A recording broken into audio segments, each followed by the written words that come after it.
সকলের জন্য মৃত্যু নির্ধারিত। আল্লাহ সুবহানাহু ওয়া তাআলা কাকে কিভাবে তিনি তার কাছে নিয়ে যাবেন এটা তার চূড়ান্ত পরিকল্পনা। তারপরও দুনিয়ার দৃষ্টিতে আমরা দুর্বল মানুষ হিসেবে এ সমস্ত ঘটনা যখন সংঘটিত হয় স্বাভাবিকভাবে আমরা শোকাহত হই, আমরা মর্মাহত হই, আমরা বেদনাহত হই। তারই অংশ হিসাবে আজকে আমাদের কোমলমতি শিক্ষার্থী যারা ইতিমধ্যে আল্লাহর কাছে চলে গেছেন, আমরা আল্লাহর কাছে দোয়া করি আল্লাহ তাআলা তাদের শাহাদাতের মর্যাদা দান করুন।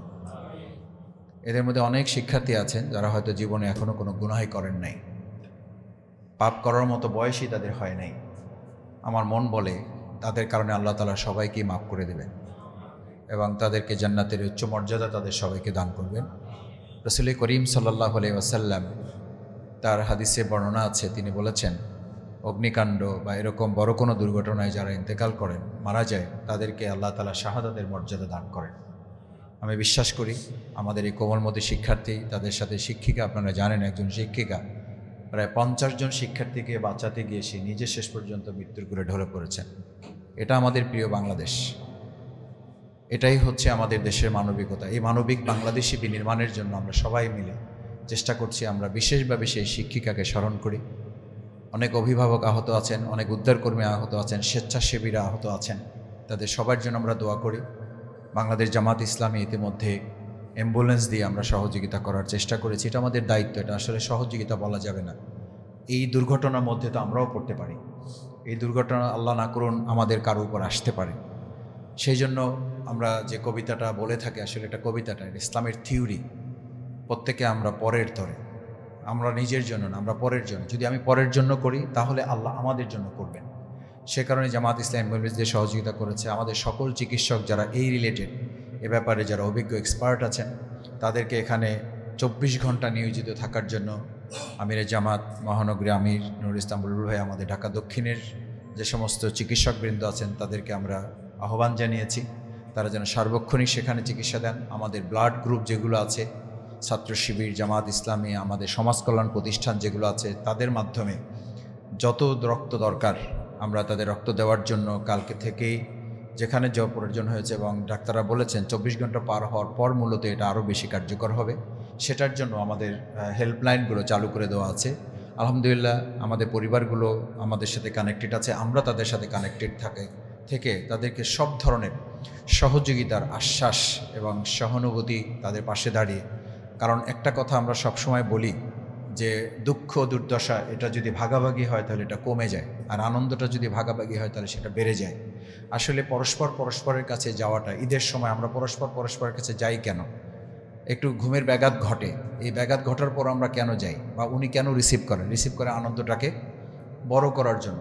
দুঃখ দুর্দশার মধ্যেও একজন মানুষ মারা যায়, ওখানে ভিড় ঠেলে আমরা অনেকে যাই, আমাদের কাছে আসে, আমরা যাই, জানি কষ্ট হয়, ওনাদেরও কষ্ট হয়, তারপরও আমরা যাই এই কারণে যে এই কষ্টটার মধ্যেও এক ধরনের দুঃখটা কমানোর একটা নিয়ম বা কমানোর একটা সিস্টেমের মধ্যে আল্লাহ তাআলা দান করে দিয়েছেন।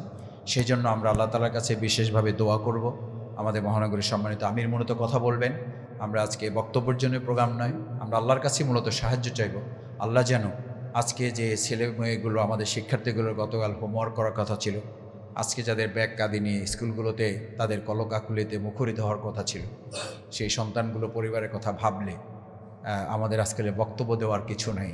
আমি মাঝে মধ্যে কালকে রাতে ওখান থেকে ফিরে এসে আমার বাচ্চাগুলোর সাথে যখন আমি বসেছি টেবিলে, আমি ওদের চেহারার দিকে তাকিয়ে আমি নিজেও আবেগ আপ্লুত হয়েছি। আমার পরিবারে যারা ছিলেন তারাও চোখের পানি ফেলেছেন যে আমাদের মতোই বাচ্চা নিয়ে তো ওদেরও আজকে রাতে ব্যস্ত থাকার কথা। আমি সকালবেলা আজকে আমার বাচ্চাকে যখন লিফটে নামিয়ে দিচ্ছিলাম ব্যাগ কাঁধে করে, আমি নিজেও সত্যি খুব আবেগ আপ্লুত হয়েছি যে এরকম আজকে সকালে অনেক বাচ্চাদের স্কুলে পাঠানোর কথা ছিল, তার মা তার বাবা নিয়ে যেতেন, স্কুল কাঁধে করে যেত, দৌড়াতো, সেই দৃশ্যগুলো আজকে তারা খুব মিস করবেন। আমরা আল্লাহর কাছে সাহায্য চাই, আল্লাহ যেন এই পরিবারগুলোকে ধৈর্য ধারণ করার তৌফিক দান করেন, এবং যে সন্তানগুলো তারা হারিয়েছেন পরকালে নিশ্চয়ই তাদেরকে উত্তম যাজা দিবেন। তাদের সাথে এই পরিবারগুলোকেও যেন আল্লাহ তাআলা কাল কিয়ামতের দিন জান্নাতের জন্য কবুল করেন, এবং উত্তম সবরে জামিল যেটাকে আল্লাহ তাআলা কোরআনে নাম দিয়েছেন, সেটা শক্তি আল্লাহ যেন তাদের দান করেন। আল্লাহ নিয়ম অনুযায়ী লা ইউকাল্লিফুল্লাহু নাফসান ইল্লা উসাহা, এমন কষ্ট আল্লাহ তার বান্দাবান্দিদেরকে দেন না যা সে ধারণ করতে পারে না। আল্লাহ যেন তাদের সেই শক্তি দান করেন, সেই প্রত্যাশা ব্যক্ত করে আল্লাহর কাছে সেই সাহায্য চেয়ে আমার কথা শেষ করছি। এ পর্যায়ে কথা বলার জন্য অনুরোধ করছি বাংলাদেশ জামাত ইসলামী কেন্দ্রীয় কর্ম পরিষদের অন্যতম সদস্য, ঢাকা মহানগরী দক্ষিণ জামাতের সম্মানিত নায়েবে আমির, শ্রদ্ধাভাজন নেতা ডক্টর অ্যাডভোকেট হেলাল উদ্দিন।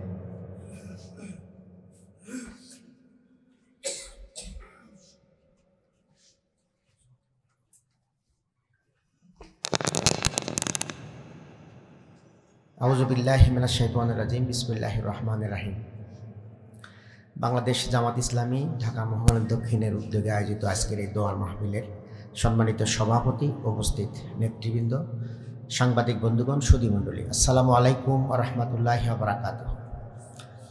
আমরা যে উদ্দেশ্যে এখানে দোয়ার আয়োজন করেছি, অত্যন্ত হৃদয় বিদারক যে ঘটনাটি গতকাল সংঘটিত হয়েছে, এটা কারোই কাম্য ছিল না।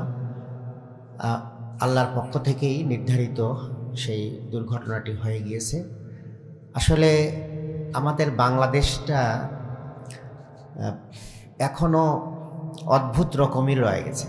পৃথিবীর কোথাও জনবহুল এলাকায় প্রশিক্ষণ বিমানের কার্যক্রম হয় না, কিন্তু আমাদের দেশে সেই নিয়মের মধ্যেই আমরা আসতে পারছি না। এটা ব্যক্তি পর্যায়ে হোক অথবা রাষ্ট্রীয় পর্যায়ে হোক, কোনো পর্যায়ে আমরা নিয়মের মধ্যে আসতে পারছি না, যে কারণে আজকে আমরা স্বাধীন হওয়ার 54 বছরেও এখন পর্যন্ত পৃথিবীর মানচিত্রে আমরা মাথা উঁচু করে দাঁড়াতে পারছি না। এই সকল অনিয়ম এবং আইন অমান্য করার কারণে প্রিয় ভাইয়েরা, রাষ্ট্রীয় পর্যায়ে আইন অমান্য হয় এবং সেটা ব্যক্তি পর্যায়ে হয়। এইভাবেই আমরা আজকে বিশৃঙ্খলিত জাতি।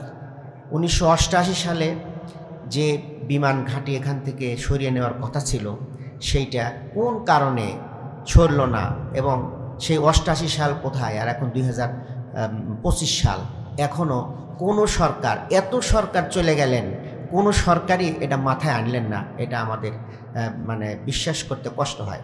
সম্মানিত সুধী মণ্ডলী, যে কারণেই হোক, যেভাবেই হোক, আমাদের এই কোমলমতি সন্তানেরা আজকে চলে গেলেন, যেগুলো দেখে আসলে চোখের পানি আটকে রাখা যায় না। কিভাবে পুরে কঙ্কাল হয়ে গেল।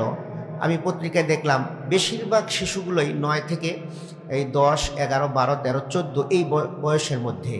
এই বয়স কি মৃত্যুর সময় হলো? সম্মানিত ভাইয়েরা, বাংলাদেশ জামাত ইসলামী একটি মানবিক সংগঠন। আমাদের আমিরে জামাত অসুস্থ, তারপরেও তিনি ছুটে গিয়েছেন উত্তরায়, উনি ছুটে এসেছেন ঢাকা মেডিকেলে, এবং তিনি বলেছেন আমাদের পক্ষ থেকে যে কোনো ধরনের সহযোগিতা করা হবে। ইতিমধ্যেই আমাদের ডাক্তাররা ভাগ করে নিয়েছেন। বিশেষ করে আমরা যেটা এখন সবচেয়ে বেশি দরকার, সেটা হলো ব্লাড।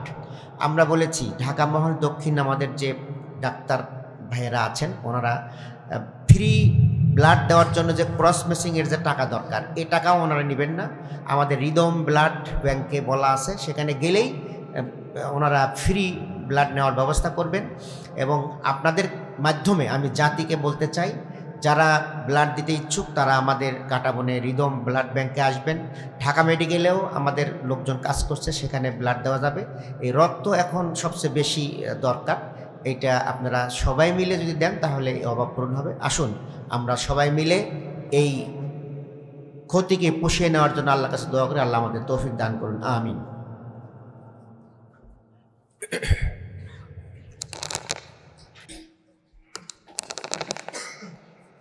আউযু বিল্লাহি মিনাশ শাইতানির রাজিম। বিসমিল্লাহির রহমানির রহিম। আজকের ঢাকা উত্তরার দিয়াবাড়িতে অত্যন্ত স্বনামধন্য স্কুল, খ্যাতিমান প্রতিষ্ঠান আমাদের মাইলস্টোন স্কুল অ্যান্ড কলেজের প্রশিক্ষণরত বিমান বিধ্বস্ত হওয়ার মাধ্যমে সেখানে আমাদের কোমলমতি কলেজের টুকরা সন্তানতুল্য শিক্ষার্থী যারা ইন্তেকাল করেছেন এবং যারা আহত অবস্থায় এখনও চিকিৎসাধীন আছেন, তাদের জন্য কেন্দ্র ঘোষিত কর্মসূচি জেলা এবং মহানগরগুলোতে দেশব্যাপী আজকে অনুষ্ঠিত হচ্ছে। তার অংশ হিসাবে বাংলাদেশ জামাত ইসলামী ঢাকা মহানগরী দক্ষিণের আজকের এই দোয়া অনুষ্ঠানের সম্মানিত সভাপতি জননেতা জনাব নুরুল ইসলাম বুলবুল ভাই, মহানগরীর সম্মানিত নেতৃবৃন্দ, উপস্থিত শোকাহত ভাই এবং বন্ধুগণ, আসসালামু আলাইকুম ওয়া রাহমাতুল্লাহি ওয়া বারাকাতুহু।